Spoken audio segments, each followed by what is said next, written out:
today in Dragonheir. I am not alone. I am joined by Scratch. Scratch, welcome back, man. How you doing? Yeah, doing great, man. Good to be back. Good to be back. You know, I feel like I've just returned after a very long time. You are our Doing Sherpa great. here, my friend. You're walking us through. You're expert. You upload Dragonheir every day-ish on your channel. What's the name of your Dragonheir channel, by the way? Scratch? That's just Scratch Gaming, you know. Scratch Gaming. Scratch Gaming. Check them out. Everything that you need, guys. Lists, rares, legendaries, you name it. Everything will be there strategy-wise on Scratch's channel. This is a sponsored video, so I want to give a massive shout-out to Dragonheir for sponsoring today's video. So go ahead and download now, guys, using my link in the pinned comment and the first line of the description. This is the last in the Dragonheir sponsor series that we're doing here on the YouTube channel. Let me know if you want to see more, because I know from the comments previously, Scratch, that people really into this game, like developing a very nice little community, and I would love to continue covering it as well. Overall, just before we jump into, we're going to talk about the 5 must-build free-to-play champions in the game, or rare champions in the game, and why. You even said this one's like the cold heart of Dragonheir in the background. But first, you guys know Dragonheir already. Again, we talked about it several times here on the channel, but in case you don't, it's available for download on Windows, Mac, Steam, Epic, and compatibility with both mobile platforms, iOS and Android. It's really, you know, I think sweeping the world is actually accurate to say, Scratch, because it's #1 in like 12 countries in the genre on the app stores and Google Play. Thoughts so far on the game, like season 2 and all the good stuff? Like, are you feeling it right now? Yeah, man. I've been playing it now for like, I can't even remember, 5-6 months. Time is just flying. You know, I've been playing it since September, actually. Before that, I played in a beta for a couple of months.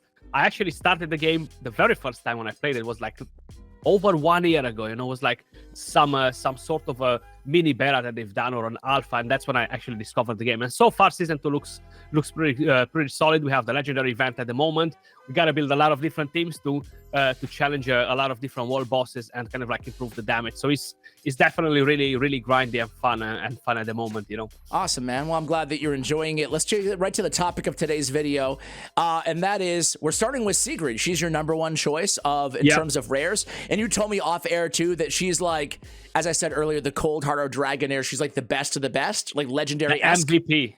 Okay. MVP. She's poison. Exactly. Yeah.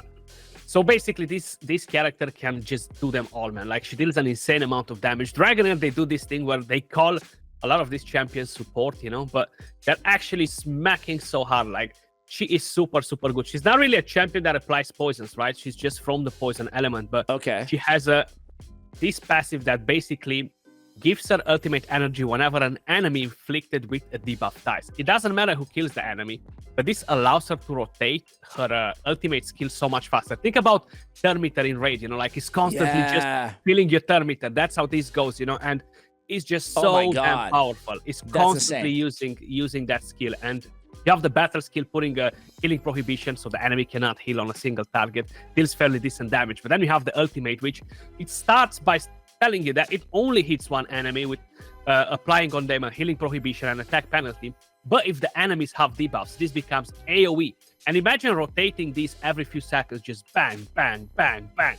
And it's just so good. It's such a satisfaction seeing this champion popping off in dungeons and generally in Goblin and in other content where she's just really smacking, you know. Yeah, and I want to apologize, guys. I am on a dev build right now, so you can see that nothing is unlocked on my build, in case you guys were wondering, but we're going to take a look at their ratings as we go through these champions. So would you recommend that every single player unlocks her? Like everybody? Oh, 100%. Okay. 100%. And everyone can get her for free, guys. So you can get pretty much whatever rare champion in the game you want for free. You have the battle pass in Dragonheir Silent Gods, and every new battle pass, which resets every 28 to 30 days, at level 10 you unlock a chest that allows you to select whatever rare champion you want from the game for free. Okay, so you can pick all these 5 champions and make them yours. Okay, so Sigrid #1. Okay, let's go ahead and take a look at #2. All right, guys, next up we have Megan support. She looks really cool aesthetically. I think these character models all do look, even though it's a sponsored video, and I probably should say this, but I really do think they look like pretty amazing. You know, the graphics, the aesthetics in this game. Oh, they do, bro. Like my opinion, my honest opinion. I'm not sponsored by them right now. You're not or sponsored. anything like that. You're just a guest. You can say whatever you I'm want. just exactly, see. But I prefer their graphics over the Raid graphics. They just have a bit of a more darker theme. They look more realistic, you know, and I'm just feeling the vibe more personally. It does look dark. Everything aesthetically is dark, and I love dark too. Anyway, so why is Megan on the list? Megan, she's an amazing support champion, you know. So regardless if you're running her as a support in dungeons, in the Vortex, in other content, she will deliver you tons of healing, you know. So she has this passive where a lot of people don't even know it though. When casting a skill on an ally, dispels a defense penalty from them. Now, when you reach difficulty 4 in the Vortex, the boss will actually put defense down on your team, like a debuff, you know, the clan boss. And Megan, she can actually act as a cleanser in there, because when she's using her ultimate, if you time it right, she's going to remove that defense penalty from your entire team. And I bet 99 or 98% of the players have no idea that she can actually do that. Right? Even from the reviews, she's getting like, you know, decent reviews, but it feels like a lot of people don't know her full potential, it seems like. 100%, man. Like I'm telling you, she's just so amazing. Then you have the battle skill.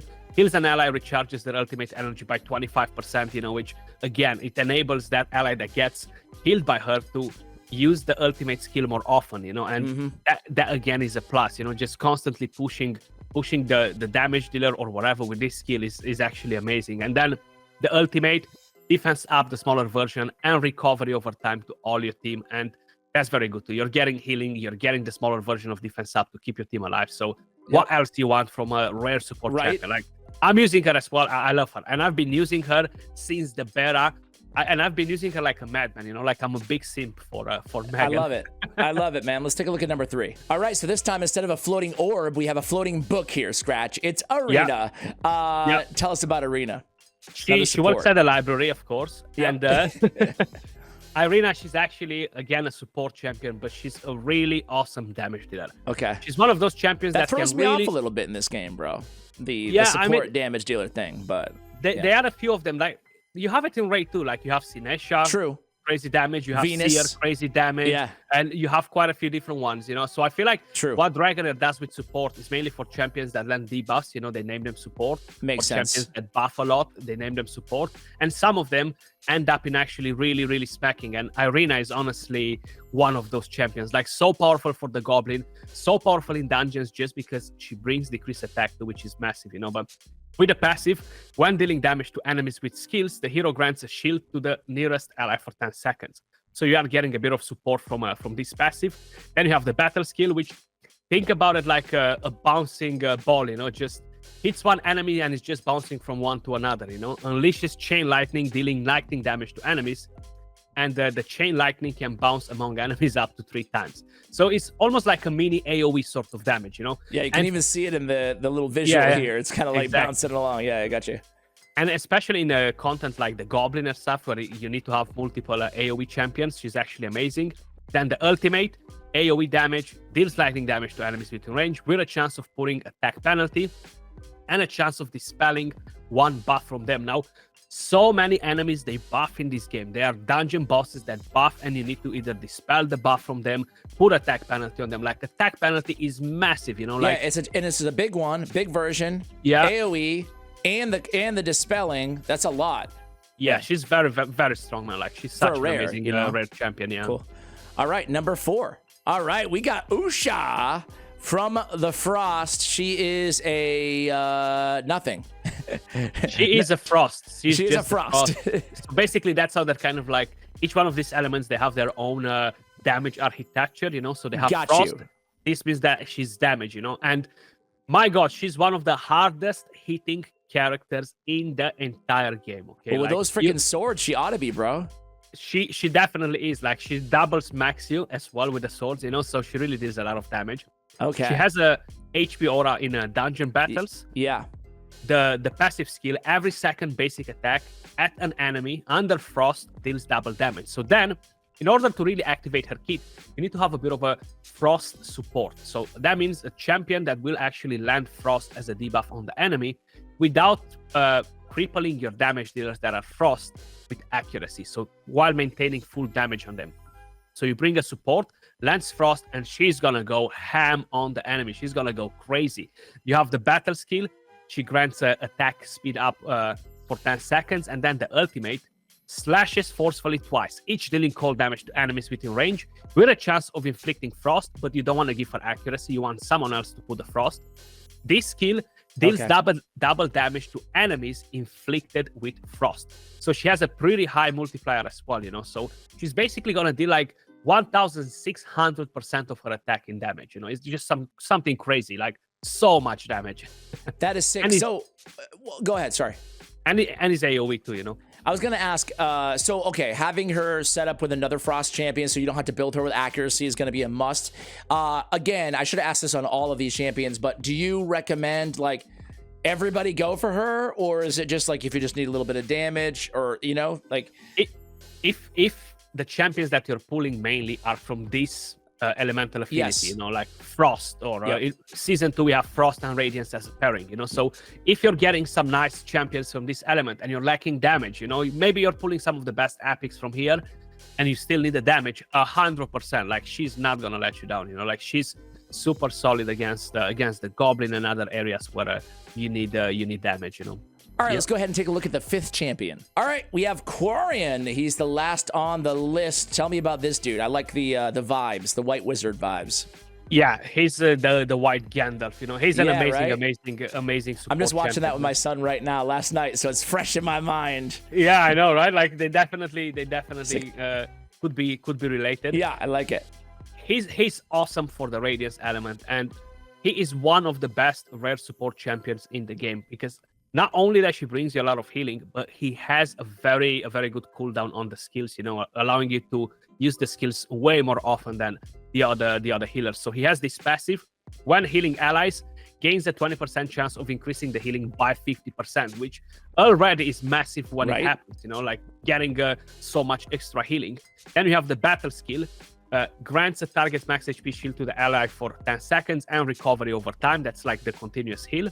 And this is on a 5 seconds and 10 seconds recharge time. But then the ultimate is on a 9 seconds and 16. Usually it's 12 and 20 seconds, you know, for most of the champions. And this as well is AoE, heals all allies within range and grants them defense up, the smaller version of the defense up, you know. And this alone, man, is so powerful. Like last season, for example, when we were fighting the world bosses and stuff, I had to remove legendary champions to put him in. Are some of the best legendary champions in the game. Remove them out of my team to bring this bad boy in. Dude, that says a lot. That says a lot. Yeah, exactly. Yeah, he's super good, man. Like awesome champion. Yeah. So thank you for sharing your top 5 rares inside the game that everybody can take advantage of, whether you're free to play. It doesn't matter, right? Bonus question that I'm going to surprise you with before we let you go. Bring it on. If you could choose any champion in the entire game, just flat out, number 1, who you going with? Legendaries, anybody? I'll go with Mithrasi. She's a legendary from the same element, Radiance, where you are right now. And man, she's just so freaking OP. She's one of the few revivers in the game, and she's just so good. Like I don't have her, and probably that's why I want her. I don't have her, but I want her so bad. Mithrasi, man, such a good character. All allies, recovery over time. You get the resurrection at death, immunity to all allies. Ooh, interesting. All right. She's super powerful. Well, we can dream. We can dream about getting. She looks powerful, just aesthetically as well.